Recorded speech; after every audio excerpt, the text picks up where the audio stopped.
Welcome to the show. I'm your host, Dom Dumas, and I'm in Bangkok.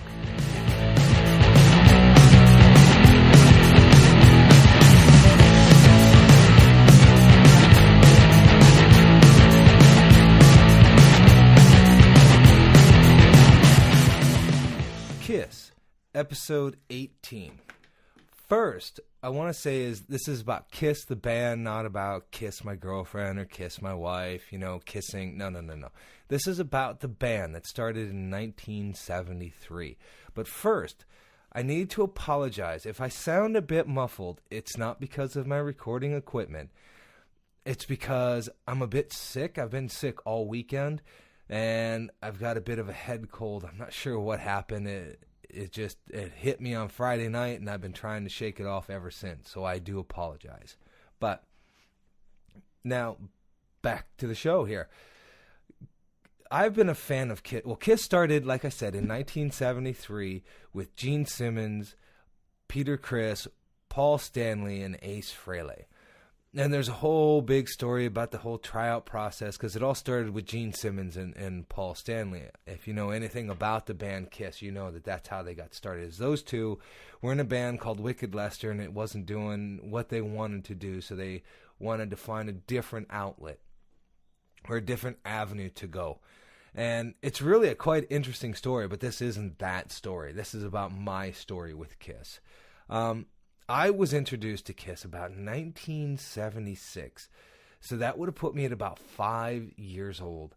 And it's kind of funny because you would think Kiss, the hard rock band or the heavy metal band or whatever you want to call them, a 6-year-old liking them? What? But yeah, and it all started because I used to go to a babysitter at about this point in time in my life.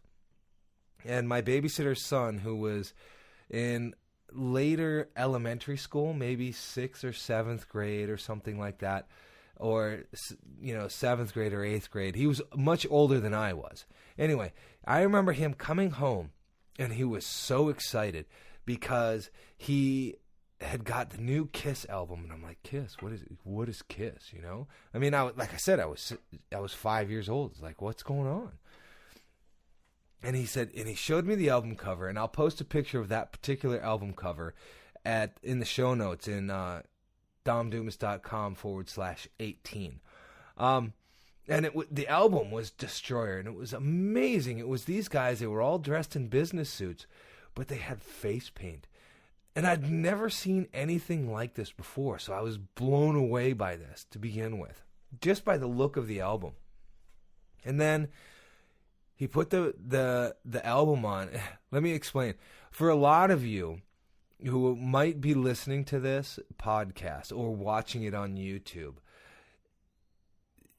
albums back in 1970, they weren't on a cassette tape.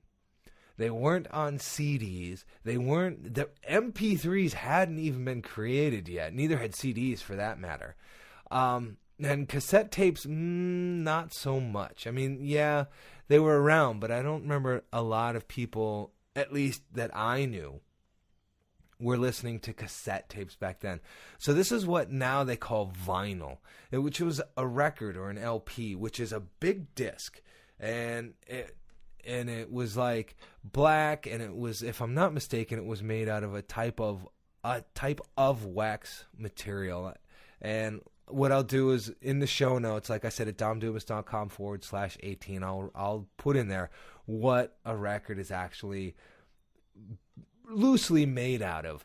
But anyway, and it was a big disc, and he showed me the album cover, and I was just blown away by these 4 guys in these business suits, but with this phenomenal face paint. When I say phenomenal, it was nothing like I'd ever seen before. You had one person, his face was painted like the Cat. You had another person, his face was painted like a space alien. And you had another person, his face was painted like a star child. He had a big black star over one eye.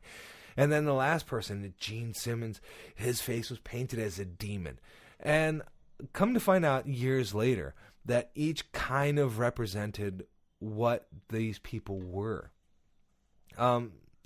For example, Paul Stanley was the star child. He was kind of a romantic, always starry-eyed, looking at the girls and things like that.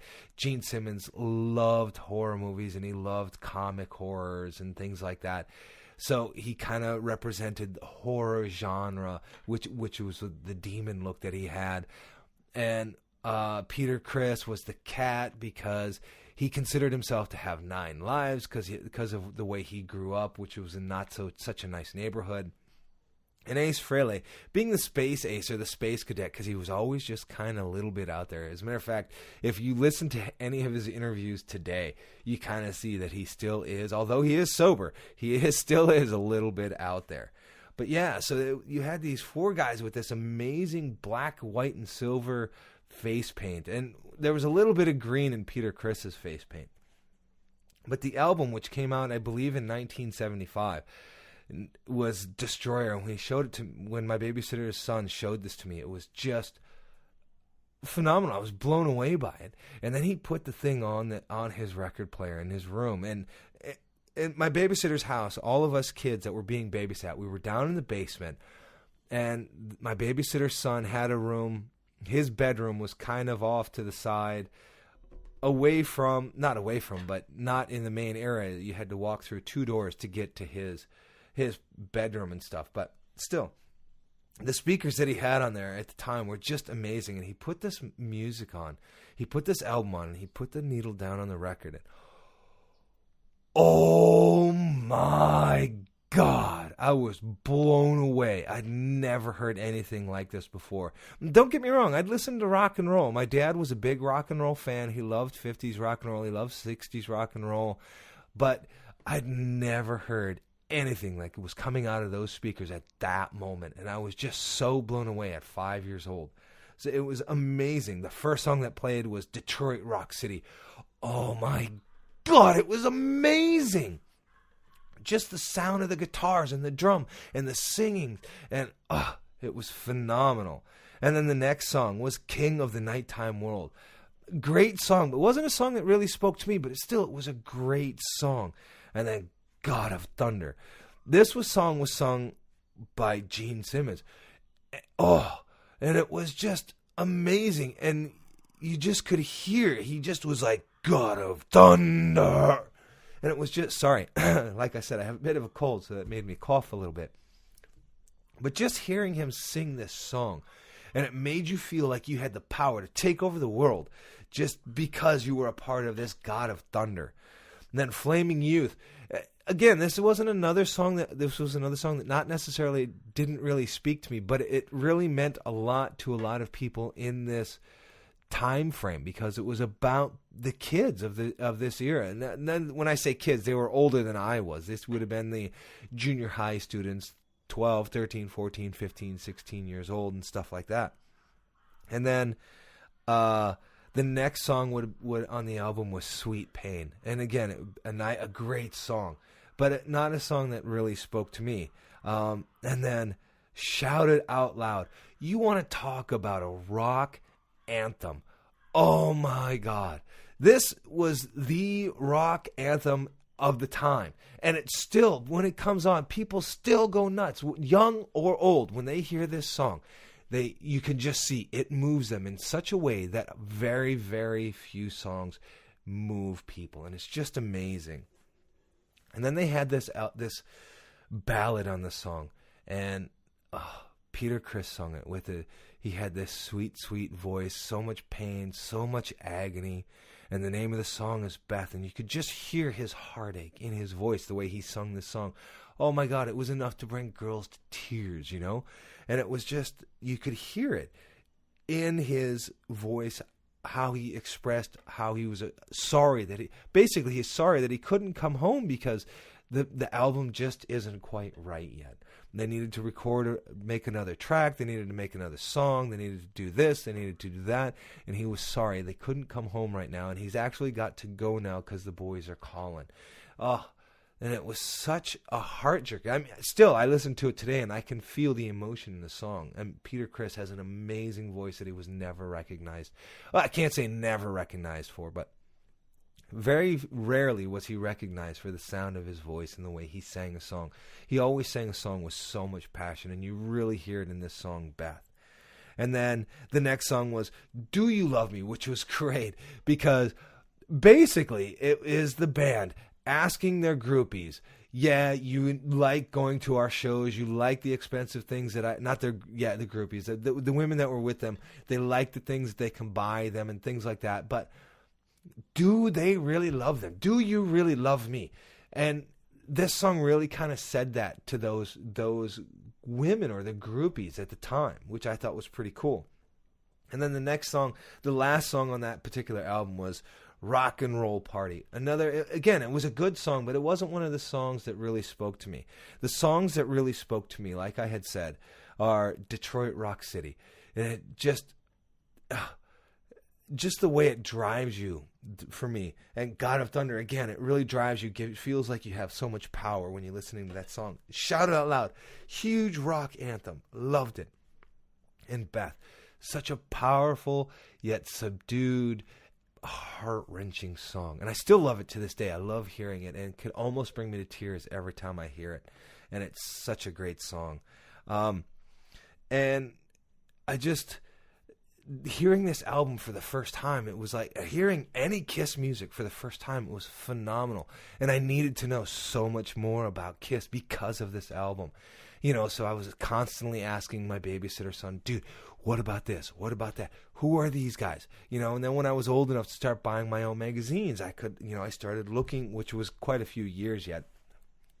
But I started looking for Kiss, and you always look, you read articles, you hear about articles in the paper and stuff like that. And, these four guys in face paint, and they really wouldn't tell you who they were. So sometimes an article would come out that would say, here are the guys behind the paint, and they would have them all mixed up and stuff like that. So they weren't necessarily right. But still, it was really the mystique that they created, the power that they created for this band was just phenomenal. And people nationwide were so moved by this band. I remember hearing a story about this team. They were having a horrible football season, a horrible football season. And they decided, you know what? They're going to start listening to Kiss before every song and on every halftime. And they would paint their face like the members of the band Kiss. They went undefeated the next season. It was phenomenal. They actually invited Kiss in to come see them and stuff. So that was like really cool. It just, I can remember it was such an amazing time for music, at least for me, hearing these guys sing these songs, the hard driving guitars, the thumping bass, the thumping drums, it was just amazing for me. Anyway, and then back in about 1983, I believe it was, Ace Frehley and Peter Criss had left the band, and they were replaced by Eric Carr and Bruce Kulick, if I'm not mistaken, and I'll post it on my show notes with the correct second lineup of the band. And then they got a little bit later, and for me, they were still good. Don't get me wrong. I loved their music. I'm a huge Kiss fan. I still kind of am. I love them. And I hate them at the same. I don't hate them. I'll explain later about how my feelings about Kiss now. But still, they still released a lot of good music, and I was still loving them. And then they during the glam metal days, about 85, Kiss removed their face paint, so you actually got to see the members of the band. Holy cow.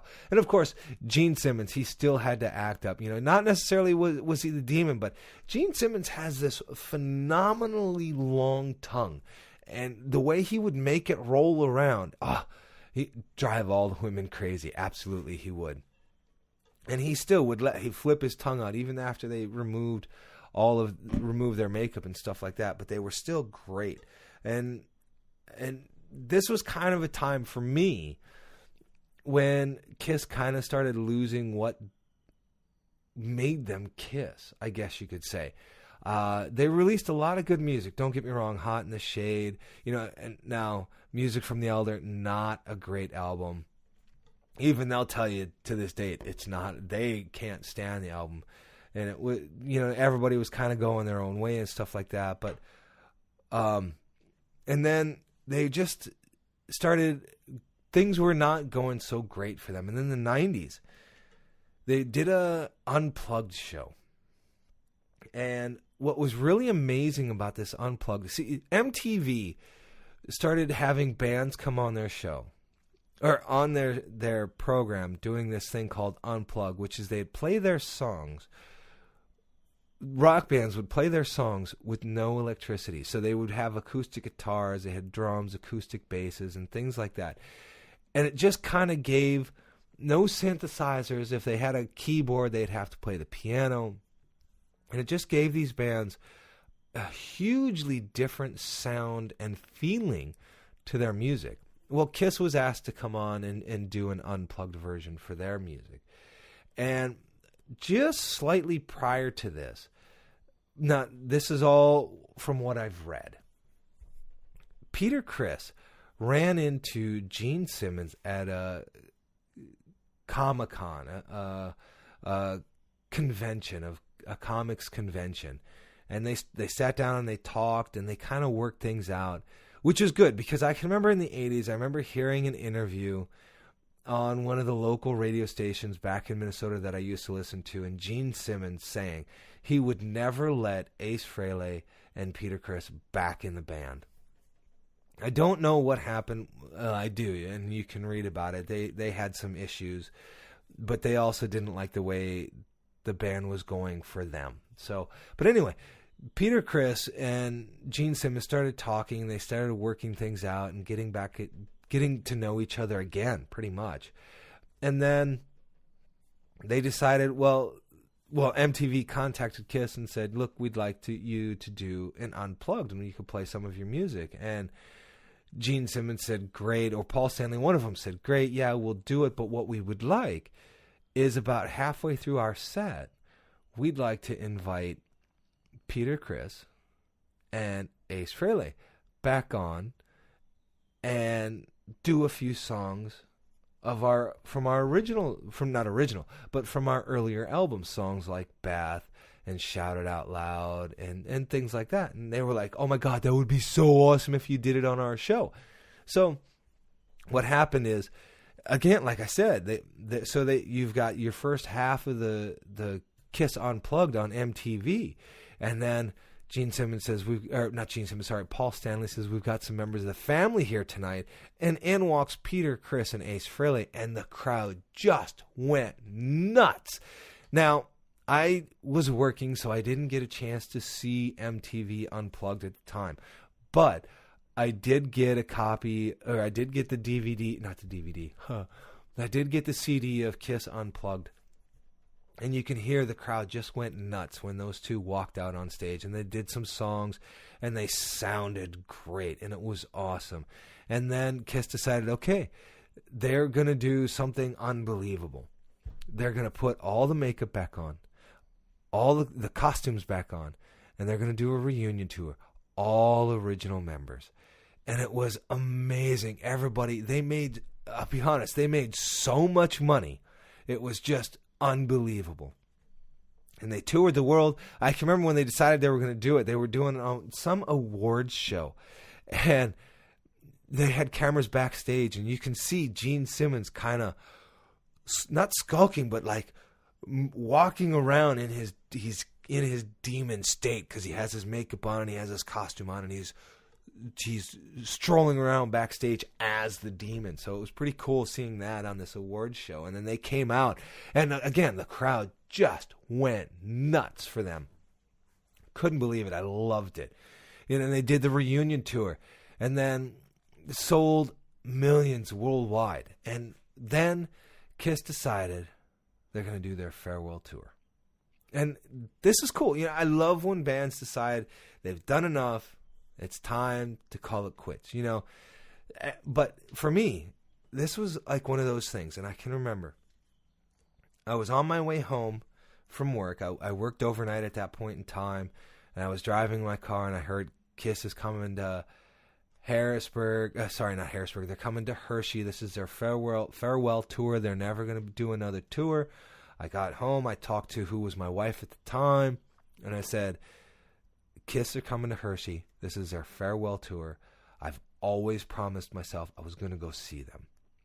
This is their farewell tour. I have to go to this show. I don't care what it takes. I need to go to this show. And she was like, oh, well, it depends. No. I don't care what it takes. I'm going to this show. I don't care if the tickets are $100. I don't care if the tickets are $200. I need to go to this show. This is something I've been promising myself, seeing Kiss live since I was about 6 years old, and I need to do it. So after a bit of discussion, she said, well, if you go with somebody else, I'll think about it. So first thing I did is I talked to my buddy at the time, Kirk. I said, dude, Kiss are coming with Ted Nugent. This is their farewell tour. Would you go to the show with me? And he's like, hell yeah. So he went and he booked the tickets for us, and I paid him for the tickets. And seeing Kiss live, well, the whole concert was just phenomenal. Now, they had, I forget who was the opening band. It was supposed to be Skid Row, but for whatever reason, Skid Row wasn't allowed to play in Hershey, so they had somebody else. And then they had Ted Nugent come on. Ted Nugent was awesome. Loved him. And then I saw Kiss, and oh my God, they were so amazing. And it was just, I was standing up the whole time. And before Kiss, even before the show, you could see people were walking around. Their face were painted like the members of Kiss, with the demon or the Space Ace or the Star Child or the cat, and it was like adults and kids. And I remember seeing kids there like 5 years old, and I remember thinking, that was me back in 1976. I remember exactly what that was like. And during the show, one of these kids, he was dressed like the demon. They held him up in the air, and he put his arms out. And Gene Simmons was like, oh, yeah. And it was cool. Oh, such an amazing feeling being at that concert. Now, unfortunately, we had to leave the show early because the person who was driving didn't want to get stuck in traffic leaving Hershey Park. Totally almost understandable. So we missed the last part of the concert. We didn't see any of the encore and stuff like that. But still, I was so happy that I finally got to see Kiss. This was going to be this was their farewell tour. Once they finished touring the world, there's not going to be any more. And it was great. And then suddenly, after 2 years touring the world, I couldn't believe it. They released another album. They're not done. Farewell? That wasn't a farewell tour. That was just a way to get more people to come out. I couldn't believe it. I was a little bit hurt, but I still loved their music. And that particular album was Sonic Boom, and it was amazing. I loved it. It reminded me so much of what their music was like back in the early 70s, and it was such a good feeling to hear that kind of music again coming from Kiss. Then it was awesome. But around the same time, Ace Frehley and Peter Criss left the band again for whatever reason. And Paul Stanley and Gene Simmons decided, you know what? We own the makeup rights. Now, whether they actually own the makeup rights or not, I don't know. Possibly. But they put two other people in, Tommy Thayer and Eric Singer in on drums. I believe that was his name. Eric Singer in on drums, in the Cat and Space Ace, playing their music. And it was kind of like, they sounded great. Don't get me wrong. They sounded great. But for me, Space Ace will forever be Ace Frehley.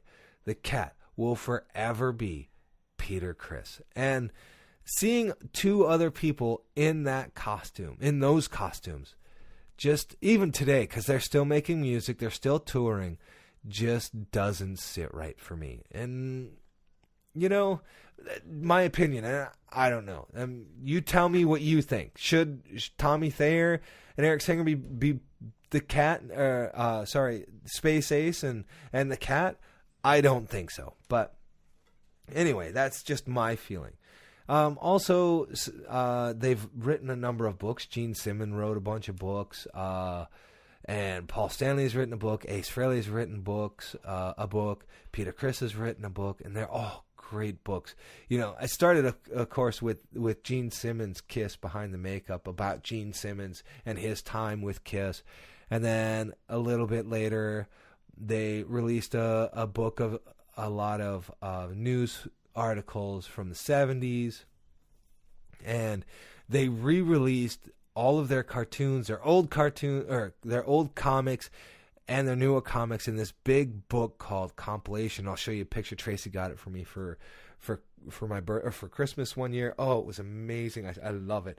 And it's cool to go back and look through all of that stuff again. And then Ace Frehley, Ace Frehley Ace Frehley wrote a book about his time in Kiss.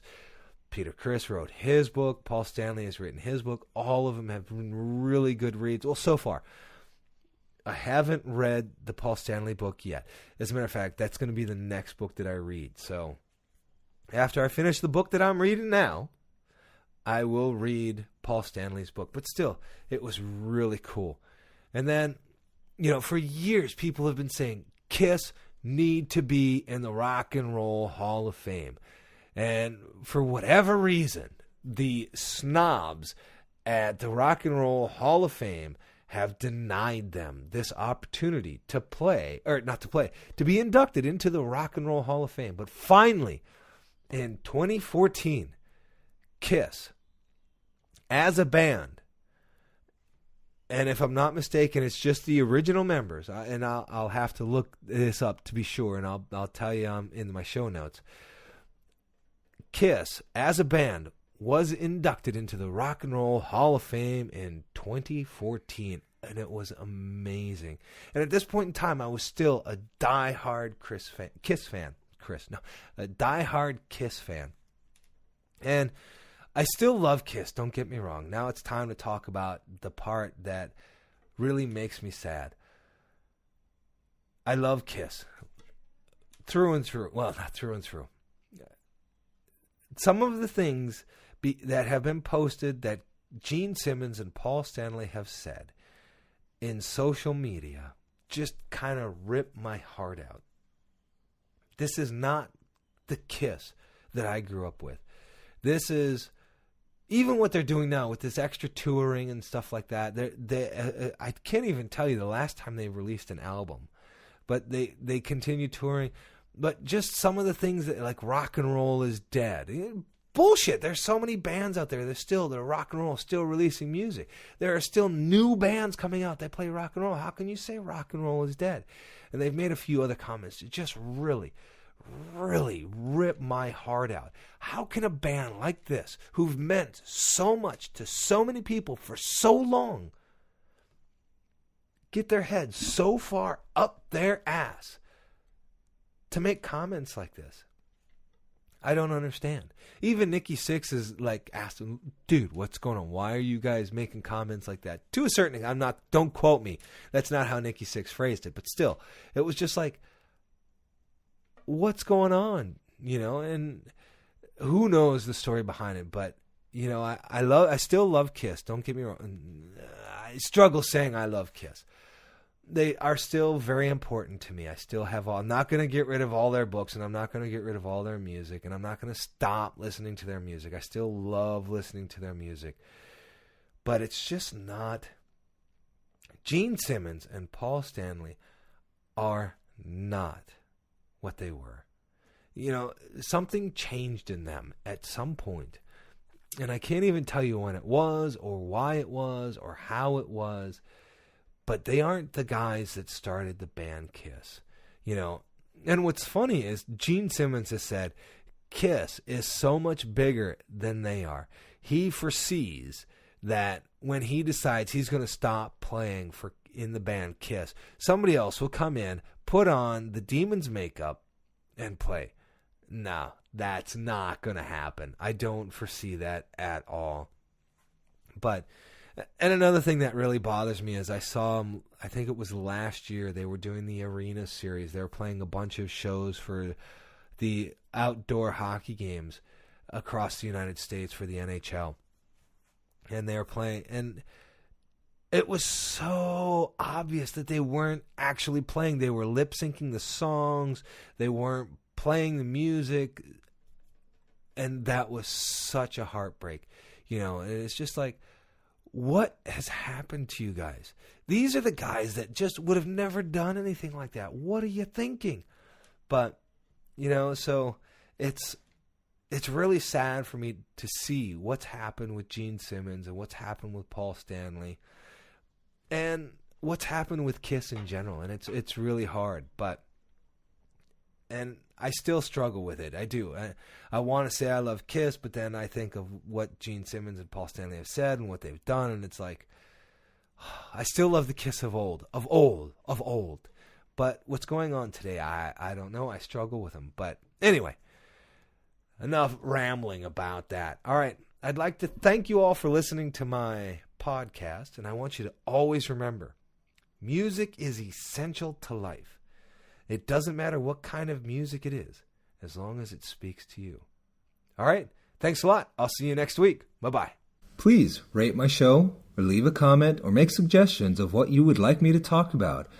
You can find me on Facebook at facebook.com/Dom Dumas, on Twitter at Dom Dumas, and on Instagram, Dom_Dumas. Thanks a lot.